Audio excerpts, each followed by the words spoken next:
Welcome to sNAPAshots, conversations with practicing professional and applied anthropologists. Let's meet Alberto Buoroncle. How did you get interested in anthropology? I know I was interested in anthropology from early age, but I couldn't verbalize it because I didn't know what anthropology was.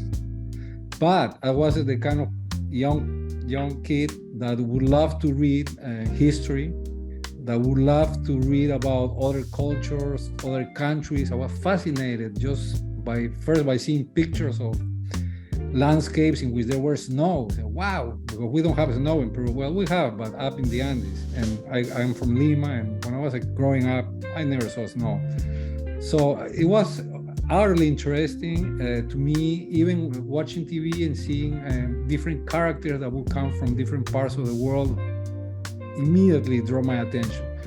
So I was very much, and besides, I always wanted to know why this happened. Why is this country so far away from the UK or from England speaking English? I mean, this kind of question I would keep asking my parents, and they were kind of tired of me asking those kind of questions. So, how has the anthropological perspective or training enhanced your contribution to your workplace?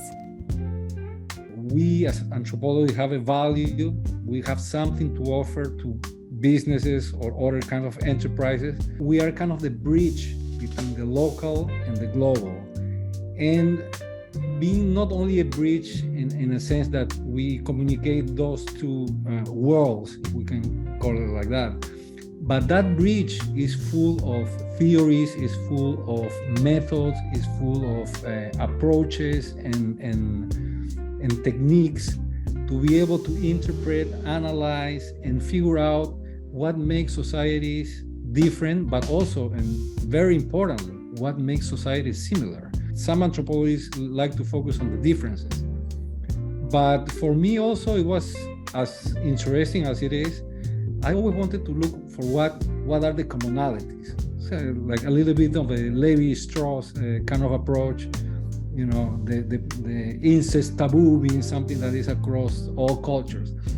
Is there a way in which this culture represents this in a different way that we don't realize, but we can figure it out? And hence my interest in symbolic anthropology, because I think it's in the world of symbols in which we can see the real wants of a society, the real, what do they want to achieve is many times hidden in a symbolic way. And I think anthropology in general, the anthropological approaches and studies make you be more observant, to see, to analyze rituals, myths, and other things that explain society. And something I really like about studying rituals, and I remember this phrase because it's an amazing phrase, rituals turn the obligatory into the desirable, meaning you can use rituals to create a unified society. And that for me has been very interesting and something that I've been able to carry with me in different jobs. Was there a moment that changed the way you practiced anthropology? I was a student in college, but I had the opportunity to do field work, a 3-month field work in the Andes in Peru, very, very high. There was alpaca shepherds in Peru. And this was a very difficult time for my country. It was we were basically having a civil war. We have a Shining Path back then, a Maoist organization that wanted to basically have a war against the state, against the government, and take over under a Maoist regime. And well, we were sent there to that community, and we didn't know. We just were sent because we had connections and said, yeah, you can go to this particular community of alpaca shepherds and you can do field work. And our idea was to do some sort of capacity building. Back then, I mean, we're talking about the early 80s. So it was a long time ago. There's no internet, no cell phones, no nothing. And these people didn't have a way to communicate to each other. They didn't have a newspaper or anything similar to it. So we actually brought a silk screen. And and we helped them create the first newspaper of the community. Just utilizing the most basic elements of silk screen printing, and it was fascinating. These folks who were fascinated by it, but at the same time, we were put under a lot of pressure because we realized that the person that was the host where we were living, he was very much an ally of the leader of this guerrilla movement. So it was a very tough situation because we were in the middle. I mean, we weren't proposing of a civil war in Peru or anything like that. But on the other hand, we were being the guests of this individual who was a great guy, but he was always telling us, comrades, the war is from the countryside to the cities. We're going to take the cities. And we look at them and say, well, I guess, I mean, we didn't know what to respond because the political message was so strong. But something I learned living with people in communities, living with people that really live close to the land, that they are the most generous people in the world. They have nothing. They have cows that were skeletal. Their alpaca. There was a draw in the region back then, so the alpacas' wool wasn't of good quality because the kind of pasture the alpacas eat reflects the kind of wool they produce. So it was bad over bad. Yet they would share everything they had. Their meals were basically potato soup on a daily basis. I mean, the lack of protein was staggering. And these folks would share every little thing with us. It was incredible. I mean, the generosity of these people was out of this world. And it taught me that to create trust,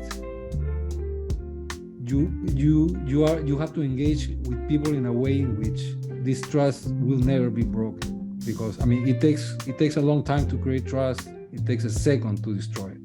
So we were very, very, very committed, and I learned a big lesson there as I was having so much hunger living there and seeing these people sharing their food, sharing everything they have, despite the fact that they were super hard workers.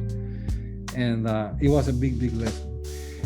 That was also an opportunity to learn about leadership in those communities and how you have to respect the leaders of those communities. The way we came to that community were university students coming from Lima. We were almost looked as we were tourists. Some people would call us gringos, even if we were in our own country, just because we were in the countryside and we were people from the city. But by having conversations, by engaging, by providing something of value to the community, you start creating this trust, and you start, generating useful conversations that will take you somewhere. And that was a key moment in which it told me, you are in the right path. You choose the right profession for you. What advice would you like to pass on to future anthropologists seeking roles in professional fields? The way you communicate with practitioners, the way in which, because practitioners also come from different backgrounds. And as an anthropologist, I think facilitate you to have conversations with people with different backgrounds, not only professional backgrounds, but cultural, social, etc., socioeconomic backgrounds. So I think it opens a lot of doors. Thank you, Alberto, for sharing your experience as a practicing, professional, and applied anthropologist. For more sNAPAshots, find us at practicinganthropology.org, LinkedIn, Meta, and X. When I worked in Finland for the Nordic Council for Alcohol and Drug Research, they were thrilled to have an anthropologist from South America working in Finland. I was a rarity for sure, but I did notice that they appreciate my perspective, because it was a perspective that they didn't have. They have more a more quantitative perspective. It was very interesting to see that bringing another perspective make our approach so much richer. And also the fact that the Nordic societies were started to become more plural, more diverse then. So the need for understanding other cultures, other forms of social organization, not only those that are outside of your country, but those that start growing in your own country, became a very powerful element in my work in Finland. SNAPAshots.